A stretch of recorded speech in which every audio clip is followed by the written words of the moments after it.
Shri Swami Samarth. Good morning सगळ्यांना.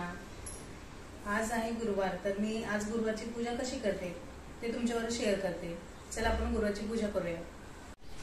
तर बघा, आज पूजेसाठी मी काय काय घेतले ते तुम्हाला दाखवते. नाही पहा, इथे हळदीचं लेपन उंबरठ्याला करायचं, तर त्यासाठी मी काय घेतलंय, हळद घेतले, चंदन घेतलंय, गुलाबजल घेतलं आणि गोमूत्र घेतले आणि पाणी, हे सगळं मिक्स करून ह्याचं आपल्याला उंबरठ्याला लेपन करायचंय. हे कुंकू आहे, मिक्स करून घेतले, त्याचं आपल्याला स्वस्तिक काढायचंय. फुलं घेतले आणि 2 दिवे घेतले. तर 2 दिवे कशासाठी घेतले हे तुम्हाला मी दाखवते.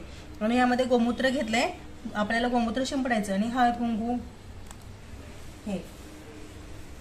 चला तर आपण लेपन करून घेऊ. चला तर मी पहिलं काय करते, गोमूत्र शिंपडून घेते. पहिला पूर्ण घरामध्ये गोमूत्र शिंपडते, नंतर आपण पूजेला सुरुवात करूया.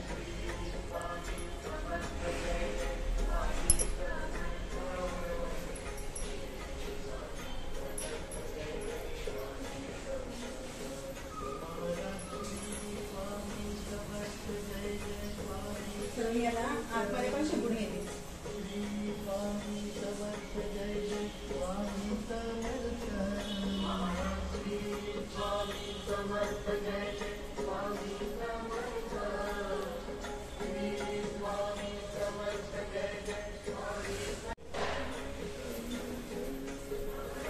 आपलं गोमूत्र शिंपडून झालेलं आहे. आता आपण लेपन करून घेऊया.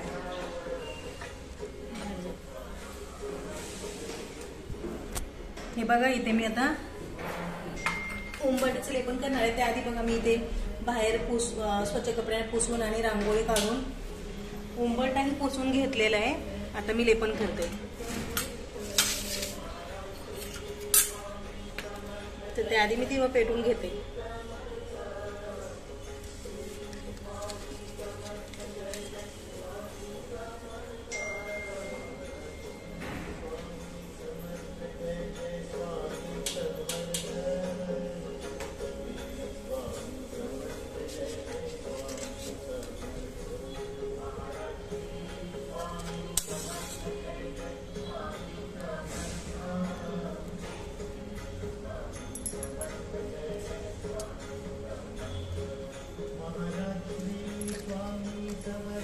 मी लेपन करते. बघा कसं करते.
नाही लावते.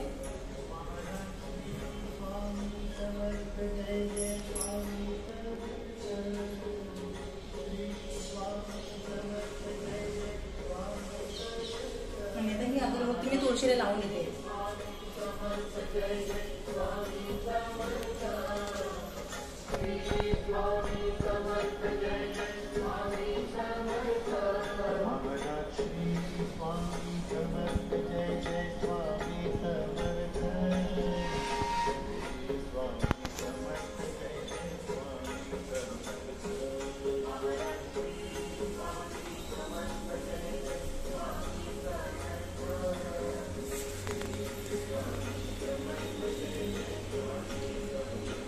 आता मी दिवा उडवून घेते.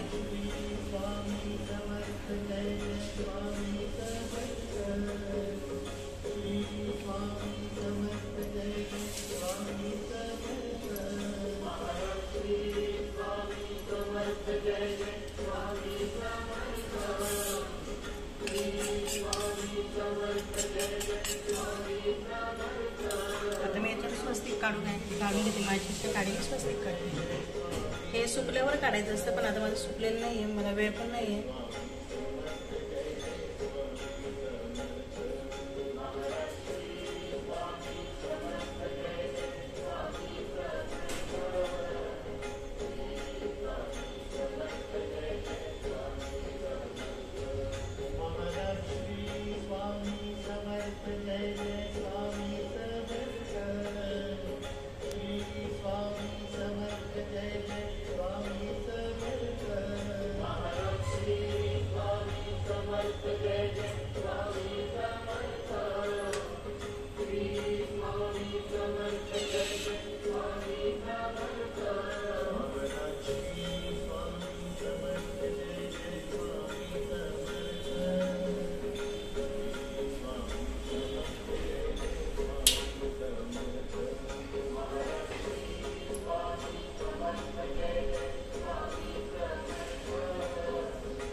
चला आता आपली पूजा झाली आहे, आपण आतमध्ये जाऊया.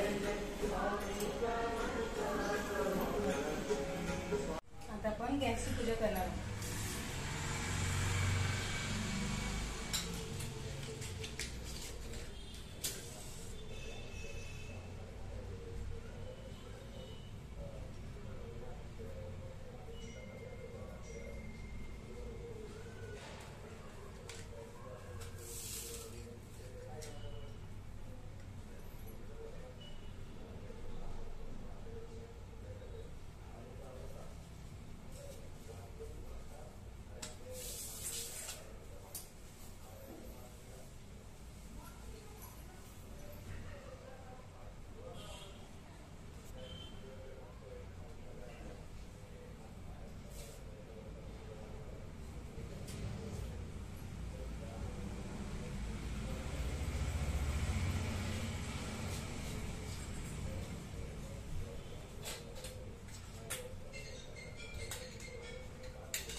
गॅसची पण पूजा झालेली आहे.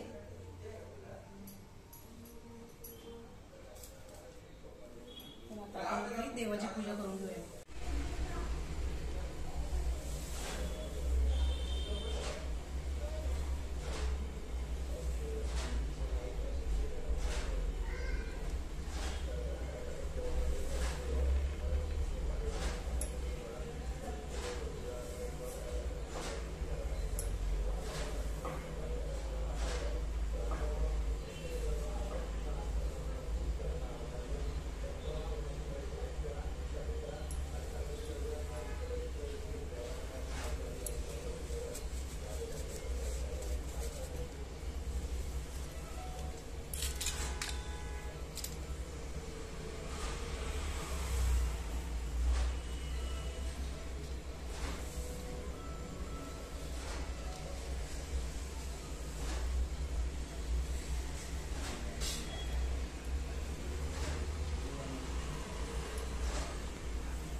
गणपती बाप्पा मांडलेला मी सुपारीचा, फुलामुळे दिसत नाही.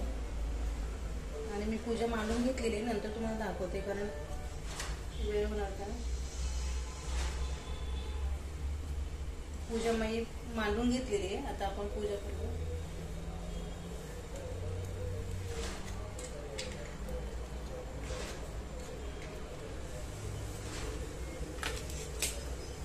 आणि पूजा मांडतानाच मी दिवा लावलेला. पूजा आपण जेव्हा पूजा मांडतो किंवा देवांचं साफसफाई करतो तेव्हाच दिवा आधी दिवा लावायचा, नंतरच पूजेला सुरुवात करायची. तेव्हा मी दिवा हा तेलाचा दिवा लावलेला. आता मी इथे तुपाचा दिवा लावते आणि अगरबत्ती लावते.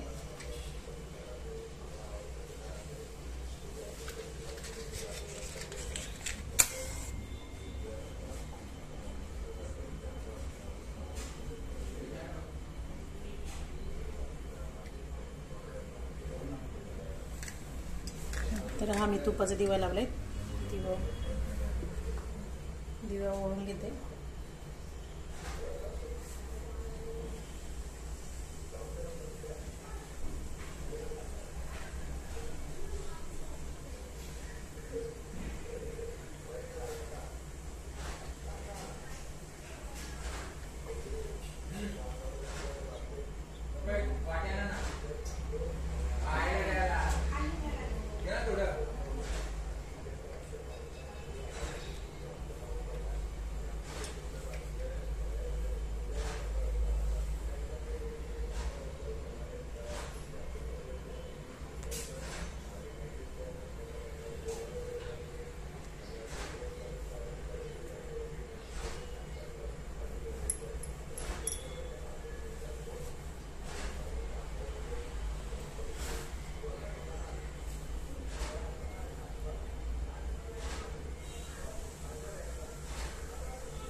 ते तुपाचं दिवा. आता मी दोन्ही दिव्यांची पूजा करते.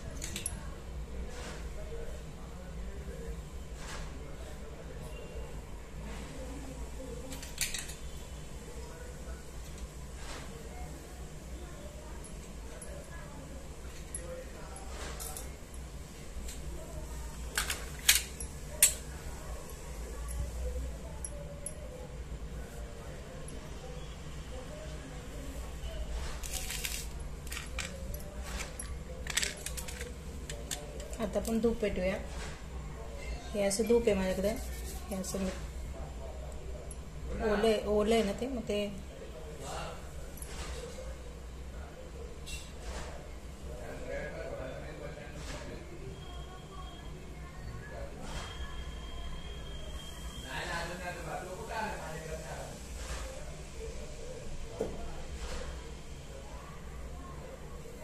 हे बाई असं धूप आहे. आता मी ते धूप याच्यातच पेटवते.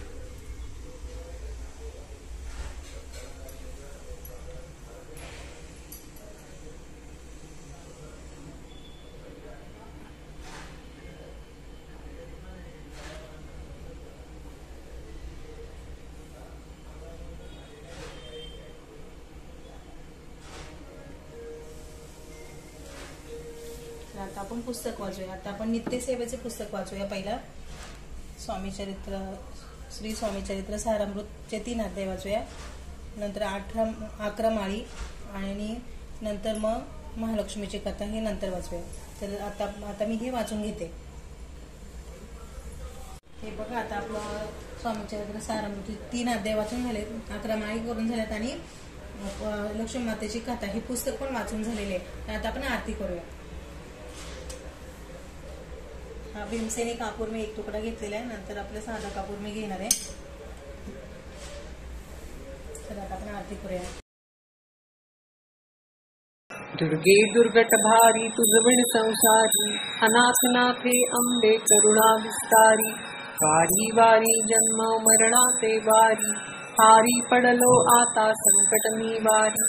जय देवी महिषासुरमर्दिनी, सुरवर ईश्वर वरदे तारक संजीवनी. जय देवी त्रिभुवनी भुवनी पाहता तुझ ऐसी नाही. चारी श्रमले परंतु नो बोलवे काही. काही विवाद करिता पडले प्रवाही, ते तू भक्ता लागी पावसी लवलाही. जय देवी महिषासुरमर्दिनी, सुरवर ईश्वर वरदे तारक संजीवनी. जय देवी प्रसन्नवतने प्रसन्न होती निजदासा. क्लेशापासून सोडवी तोंडी भवपाशा.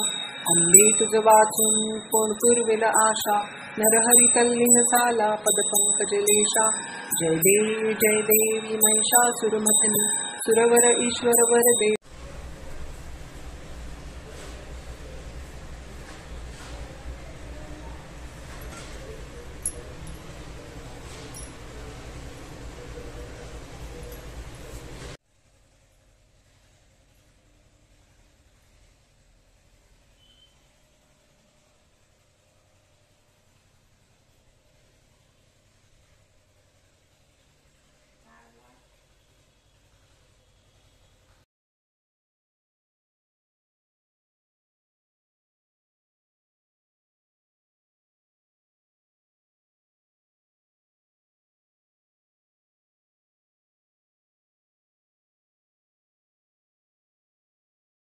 तर हे बघा, अशा प्रकारे माझी पूजा झालेली आहे. तर मी तुम्हाला थोडक्यात एक माहिती सांगते की हे बघा, माझी पूजा ना एकदम साधी सिंपल असते. तर आता मी जास्त खर्च करत नाहीये, साधी सिंपल करते. हे बघा, आता पहिल्या गुरुवारी आपण काय आणतो, ओटीचं सामान तर पहिल्या गुरुवारी आणतो आणि नारळ आणि हे जे सामान आहे ते आपल्याकडे नेहमी असतं, ते मी तेच वापरते, दरवर्षी तेच वापरते. तर आता दर गुरुवारी मला काय खर्च असतो, फक्त अर्धा डझन केळी आणते आणि 1 वेणी आणते, बस. जास्त काही खर्च करत नाही. म्हणून ज्या लोकांना की सामान भेटत नाही लवकर किंवा लांब जावं लागतं आणि त्यांना भेटत नाही सामान, तर त्यांच्यासाठी माझी पूजा आहे ना साधी सिंपल, ती त्यांच्यासाठी योग्य आहे. की फक्त आपल्याला 5 फळं जरी आपल्या घरातली काय खायला आणले असेल, त्यातली 5 फळं असतील, ती 1च फळं ठेवा किंवा अर्धा डझन केळं आणा आणि वेणी भेटत असेल तर आणली तर चालेल. नाही तर फुलं आपल्या घरी जी गुलाबाची फुलं असतात त्यांची वेणी बनवून लावली तरी चालेल.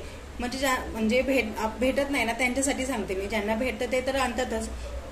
मग फुलांची, आपल्या घरात फुलांची वेणी लावायची आणि फक्त केळी अर्धा डझन केळी आणायची. आणि ओटीचं सामान सुद्धा आपल्या घरात जर खारीक असतं, खोबरं असतं, सुपारी असते आणि जे 5 सामान ओटीतले असेल, बांगडी असते छोटी वगैरे, ते काही सामान असेल ते आपण इथे वापरू शकतो. 5 ओटीचं सामानामधलं की 5 सामान असले ना ते ठेवली तरी चालतात. आणि नंतर मी हे जे पानं आहेत ना ही माझ्या कुंडीमध्ये लावलेली आहे, तर मी तेच वापरते. तर गावी वगैरे असेल तर आंब्याची पानं असतील ना ती वापरली तरी चालतील. आणि इथे एक जे गणपतीची सुपारी, ती सुपारी कशी आपल्याला किराणा मालाच्या सामानात भेटून जाते, मग ती एक लागते. बाकी बघा ना काहीच सामान लागत नाही. मी जास्त खर्च करत नाहीये. ती साध्या सिंपल पद्धतीने पण आपल्याला करता येऊ शकते, अशी पूजा आहे माझी. तर तुम्हाला कशी वाटते ती नक्की सांगा, कमेंट करा मला. तर अशा प्रकारे आपली पूजा झालेली आहे. तर व्हिडिओ तुम्हाला कसा वाटला ते नक्की सांगा मला. आणि व्हिडिओला लाईक करा, शेअर करा आणि सबस्क्राईब करा. थँक्यू. बाय.